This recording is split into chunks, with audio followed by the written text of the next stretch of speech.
अब इसराइल का असर रसूख बढ़ना शुरू हुआ। तो हम ये समझें कि अब इसराइल जहां है जैसे है कि बुनियाद पर मुस्लिम उम्मा उसको कबूल करती जा रही है।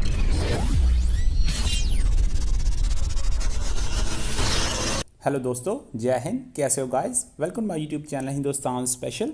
कल इजराइल और यूएई के बीच एक अमन समझौता हुआ, जिसकी घोषणा प्रेसिडेंट ट्रंप ने खुद सोशल मीडिया पर की। इस खबर से पाकिस्तान से धुआं उठ रहा है, क्योंकि पाकिस्तान एक अकेला ऐसा देश है जो इजराइल को नहीं मानता। पाकिस्तान की नीति हमेशा इजराइल के खिलाफ रही है, इसलिए यूएई और इजराइल के करीब आने से पाकिस्तान को बहुत दुख हो रहा है।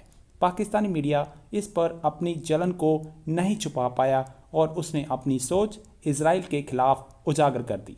दोनों देशों के अमन समझौते से पाकिस्तान जल उठा। आज की वीडियो में अदनान हैदर और जनरल एजाज इवान ने और क्या कहा, तो चलिए दोस्तों आज की वीडियो की तरफ चलते हैं। एक ट्वीट जो कि डोनाल्ड ट्रंप ने किया और वो पाकिस्तान की टीवी स्क्रीन पर एक ब्रेकिंग न्यूज़ बन के चला, वो था इसराइल और यूएई के दरमियान होने वाला अमन मुआहदा। इसराइल 1948 में बना। 1948 में बनने के बाद ये अरब ममालिक के साथ जो ताल्लुकात हैं वो ना डेवलप हो सके, लेकिन आज जो अमन मुआहदा हुआ है इसराइल और यूएई के दरमियान, ये तीसरा अरब मुल्क है यूएई जिसने इसराइल के साथ अमन मुआहदा किया और सफारती ताल्लुकात को बेहतर बनाने के लिए और सफारती ताल्लुकात कायम करने के लिए, बल्कि कहना चाहिए कायम, क्योंकि उससे पहले सफारती ताल्लुकात नहीं थे, कायम करने के लिए पहला कदम था। और ये क्रेडिट ट्रंप अपने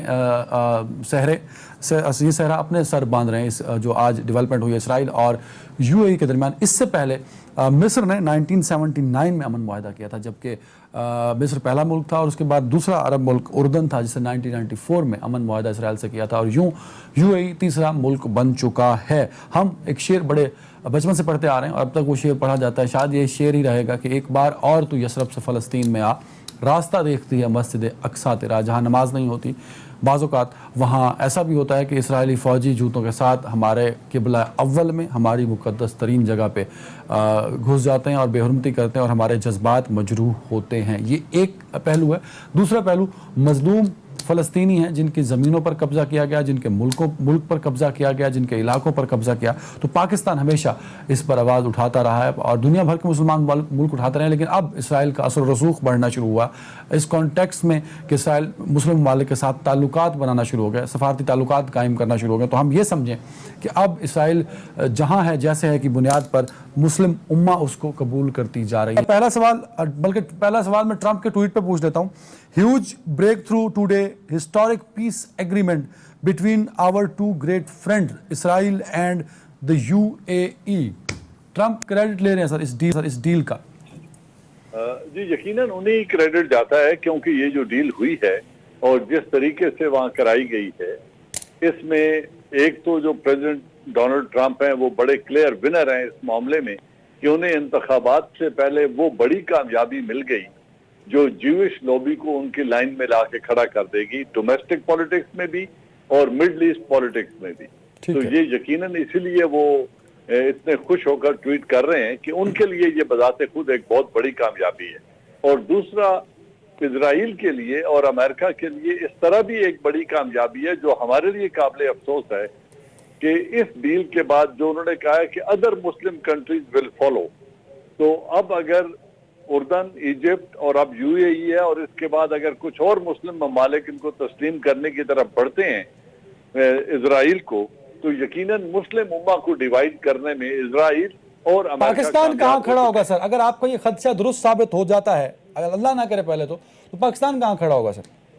देखिए, पाकिस्तान के लिए पहली बात यह है कि आज तक हमने रिकॉग्नाइज नहीं किया उनको, और पाकिस्तान की कोई भी सियासी पार्टी जिस तरह का हमारा माहौल बनता है और जिस तरीके से हमारी एक जज्बाती कैफियत है मुसलमानों पाकिस्तानियों की, उसमें कोई भी सियासी पार्टी इतनी भारी कीमत अदा करने के लिए तैयार नहीं होगी कि वो फौरन इजराइल को तस्लीम करने के लिए चल पड़े और उनके साथ सफारती ताल्लुकात बहाल करे, क्योंकि यरूशलेम का तकद्दुस जिस तरीके से पामाल इजरायली सोल्जर्स करते हैं और जिस तरीके से वहां उनका रवैया है और जो पैलेस्टीनियन मुसलमानों के साथ वो जुल्म रवा रखे हुए हैं, उस पे इतना बड़ा डिसीजन पाकिस्तान में मुझे बहुत जल्द होता हुआ नजर नहीं आता। नहीं, बहुत पाकिस्तान जल्द वक्त क्या मतलब, लेगा। आपको बहुत जल्द से क्या मुराद लूं कि हो सकता है कोई कुछ इस पर वर्किंग हो रही है, बैकडोर कुछ इकदाम हो रहे हैं क्या कि फ्यूचर में नहीं, मैं ये नहीं मुस्तकबिल कह रहा बईद में कि हो रहे हैं। अच्छा। लेकिन अगर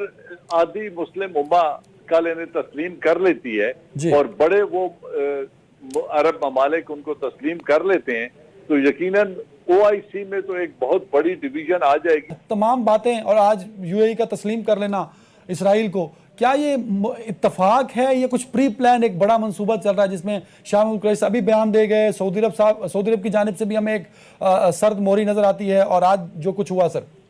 देखिए, मैं यूं समझता हूं कि मुस्लिम उम्मा इन दोनों मसाइल को, पैलेस्टाइन हो या कश्मीर हो, वो इसको एक मजहबी बुनियाद पे या मजहबी रंग नहीं देना चाहते, ना वो इसे एक मजहबी इशू समझते हैं। वो इसे एक पॉलिटिकल और जोग्राफियाई हदूद का झगड़ा समझते हैं, जो मुझे लग रहा है कि जिसकी वजह से दोनों सूरतों में बड़ी वाज़ेह पोजीशन लेने से बहुत सारे मुस्लिम ममालिक में बहुत बड़ी डिवीजन है।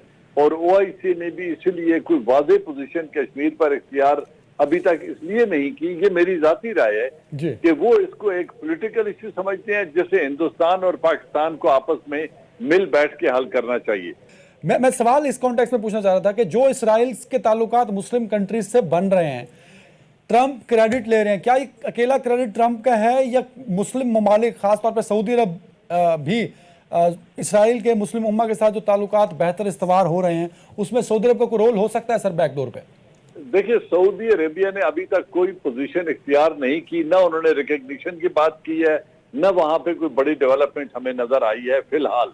लेकिन आने वाले वक्तों में ये डिवीजन या ये रिकग्निशन क्या रुख इख्तियार करती है, क्योंकि जब डोनाल्ड ट्रंप ये कह रहे हैं कि many other Muslim countries would follow, तो अब उनके जहन में किन मुस्लिम ममालिक की तरफ उनका इशारा है और कहां से उनको अश्योरेंसेज हैं, इसको वक्त पे छोड़ते हैं।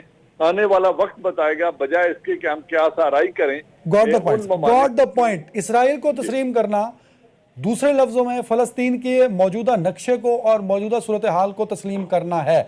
जी। इस एग्रीमेंट में यह बताया गया कि मजीद काबिज नहीं हुआ जाएगा, जहां हैं वहां हैं, और मस्जिद अक्सा में परमिशन होगी कि मुसलमान जो यूएई से जाएंगे वो वहां नमाज अदा कर सकेंगे।